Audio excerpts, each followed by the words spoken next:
20 लाख साल पहले धरती पर इंसान अकेले नहीं थे। हमारे जैसे कई और मानव थे, लेकिन आज बस हम बचे हैं। हमने जंगलों में शिकार किया, खेतों में खेती की, शहर बनाए, साम्राज्य खड़े किए, और अब हम ऐसी ताकत पा रहे हैं जिससे खुद को देवता जैसा बना सकते हैं। लेकिन इस सफर में हमने क्या पाया और क्या खोया? यही है सेपियंस की कहानी, गुफाओं से लेकर भविष्य के आकाश तक की यात्रा। तो चलिए शुरू करते हैं वो कहानी जो इंसान ने खुद लिखी है। 1. इंसान की शुरुआत। क्या आपको लगता है कि इंसान हमेशा से सिर्फ होमो सेपियंस ही थे? अगर मैं कहूं कि कभी धरती पर कम से कम 6 तरह के मानव साथ रहते थे और हम बस उनमें से एक थे, तो सवाल यह है, बाकी सब कहां गायब हो गए?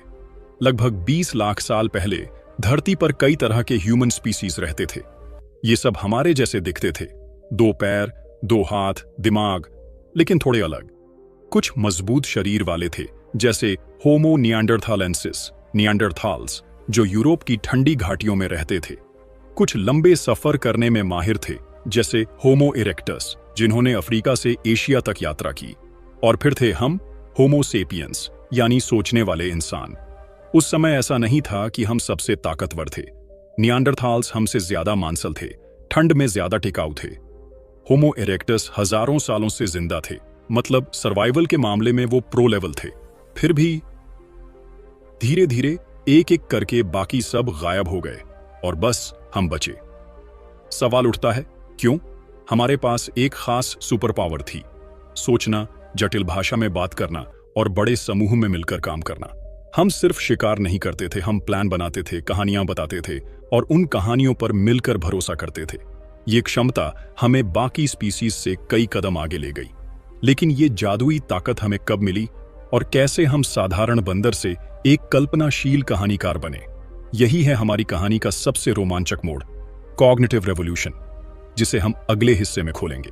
तो कॉग्निटिव रेवोल्यूशन लगभग 70,000 साल पहले। अगर मैं कहूं कि भगवान, राष्ट्र, पैसे और कानून, ये सब इंसानों के दिमाग की बनाई कहानियां हैं और इन कहानियों ने हमें जानवर से धरती का मालिक बना दिया, तो यही है हमारी कहानी का सबसे बड़ा मोड़, कॉग्निटिव रेवोल्यूशन। करीब 70,000 साल पहले धरती पर कई तरह के मानव प्रजाति मौजूद थीं, लेकिन होमो सेपियंस के साथ कुछ अद्भुत हुआ। हमारे दिमाग में एक ऐसा बदलाव आया जिसने इतिहास की दिशा हमेशा के लिए बदल दी। इसे कहते हैं कॉग्निटिव रिवॉल्यूशन, यानी हमारी सोच, कल्पना और संचार करने की क्षमता में जबरदस्त उछाल। इससे पहले इंसान भी बाकी जानवरों की तरह ही जीता था, शिकार करना, भोजन ढूंढना, मौसम से बचना। लेकिन अब हम सिर्फ देखने सुनने वाली चीजों तक सीमित नहीं रहे। हमने अदृश्य चीजों पर विश्वास करना शुरू किया, ऐसी बातें जिनका कोई भौतिक रूप नहीं था, लेकिन जिन पर भरोसा करने से लोग एकजुट हो सकते थे। कल्पना की ताकत। सोचिए, आप जंगल में हैं, आपके सामने शेर है। ये एक रियल खतरा है, इसे देखकर आप भागेंगे। लेकिन अब सोचिए, आप किसी को कहते सुनते हैं, इस जंगल में एक अदृश्य आत्मा है जो हमें देख रही है और हमारे कामों का हिसाब रखेगी। ये आत्मा असल में मौजूद नहीं, लेकिन अगर पूरा गांव इस पर भरोसा कर ले तो सब लोग नियमों का पालन करेंगे। यही स्टोरी टेलिंग पावर हमें बाकी प्रजातियों से अलग बनाती है।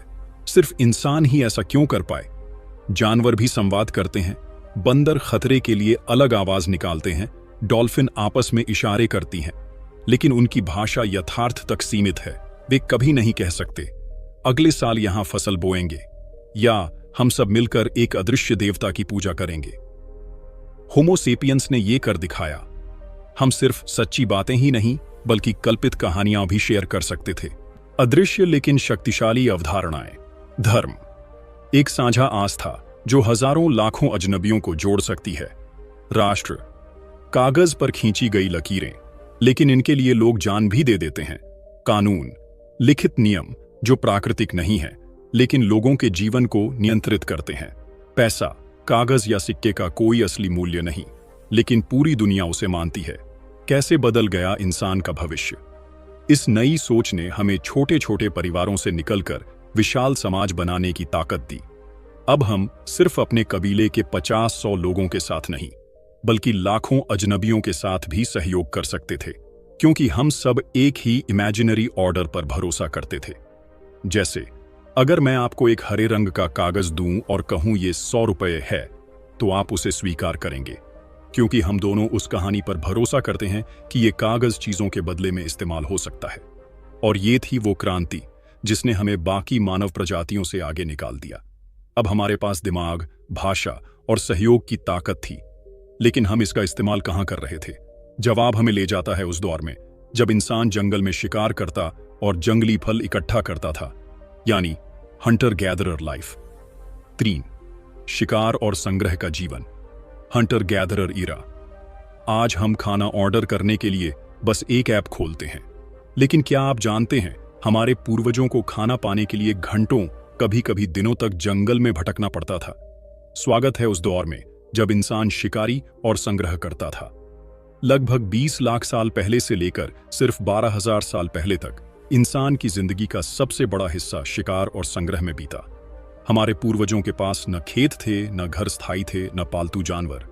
उनकी पूरी दुनिया जंगल, नदियां, पहाड़ और मैदान थे। कैसा था उनका रोज का जीवन? सुबह होते ही कुछ लोग शिकार के लिए निकलते, हाथ में भाले, पत्थर और हिम्मत। बाकी लोग जंगली फल, कंदमूल, बीज और शहद खोजते। भोजन की कोई गारंटी नहीं थी। कभी शिकार सफल होता तो पूरा कबीला दिन भर जश्न मनाता, कभी हफ्तों तक सिर्फ जड़ें, फल और घास के बीज ही पेट भरते। जीवन सरल लेकिन सुरक्षित नहीं। सरल क्योंकि उनके पास टैक्स, किराया, कर्ज या दफ्तर की डेडलाइन जैसी समस्याएं नहीं थीं। असुरक्षित क्योंकि हर दिन जानवरों, मौसम और भूख का खतरा था। बारिश कम हुई तो भूख, बारिश ज्यादा हुई तो बाढ़, और अगर किसी दिन शेर या बाघ मिल गया तो खेल खत्म। छोटे छोटे समूह, हंटर गैदरर्स ज्यादातर 50-150 लोगों के छोटे समूह में रहते थे। इतने कम लोग होने की वजह थी भोजन सीमित था और सभी को एक ही जगह से खाना जुटाना पड़ता था। ये समूह लगातार एक जगह से दूसरी जगह जाते रहते थे, मौसम और जानवरों के झुंड के हिसाब से। सामाजिक जीवन और बराबरी। दिलचस्प बात यह है कि उस समय समाज में काफी बराबरी थी। किसी के पास ज्यादा संपत्ति नहीं होती थी, क्योंकि जो भी सामान होता उसे साथ लेकर चलना पड़ता था, और अगर कोई ज्यादा घमंड करता तो बाकी लोग उसे मजाक उड़ाकर कंट्रोल में रख लेते थे। हमारे शरीर और दिमाग पर असर। शिकार और संग्रह का जीवन बहुत एक्टिव था, दिन भर चलना, दौड़ना, चढ़ना। इसी वजह से हमारे शरीर को लंबी दूरी चलने और तेज दौड़ने के लिए डिजाइन किया गया, और दिमाग को लगातार बदलते माहौल में तुरंत फैसले लेने की आदत पड़ी। लेकिन फिर लगभग 12,000 साल पहले इंसान ने एक ऐसा फैसला लिया जिसने सब कुछ बदल दिया। अब हम जंगल छोड़कर खेतों में बसने लगे, और यहीं से शुरू हुई एग्रीकल्चरल रेवोल्यूशन, यानी खेती की क्रांति। 4. एग्रीकल्चरल रेवोल्यूशन, लगभग 12,000 साल पहले। अगर मैं कहूं कि खेती इंसान की सबसे बड़ी जीत भी थी और सबसे बड़ा जाल भी, तो क्योंकि इसी ने हमें सभ्यता दी, लेकिन आज की कई परेशानियों की जड़ भी यही है। करीब 12,000 साल पहले कुछ इंसानों ने एक क्रांतिकारी खोज की, खेती। पहली बार हमें यह समझ आया कि बीज बोने से पौधे उगते हैं और उन्हें नियंत्रित किया जा सकता है।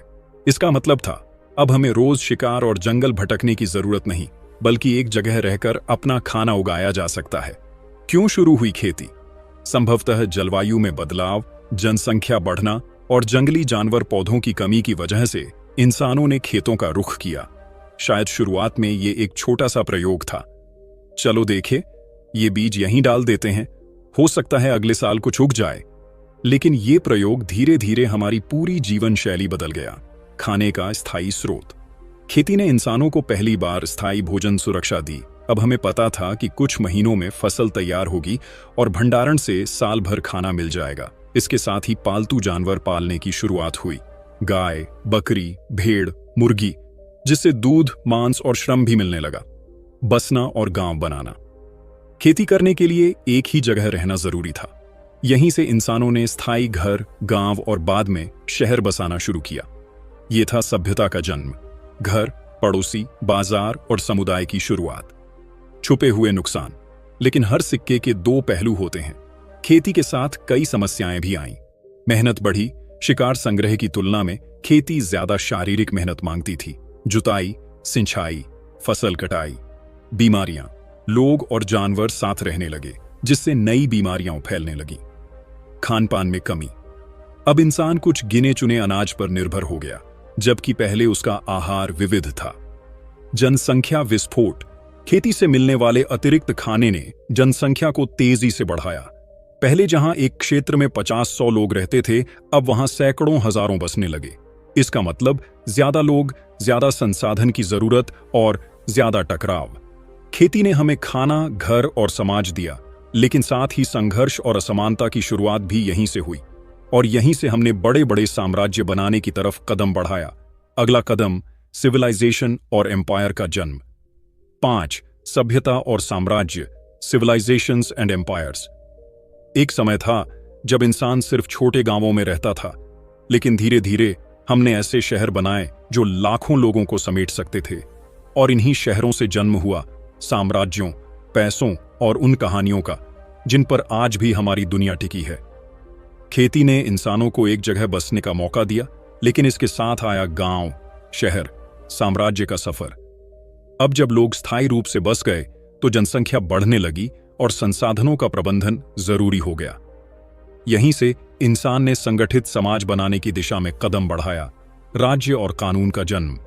जैसे जैसे शहर बड़े होते गए, विवाद और संघर्ष भी बढ़े।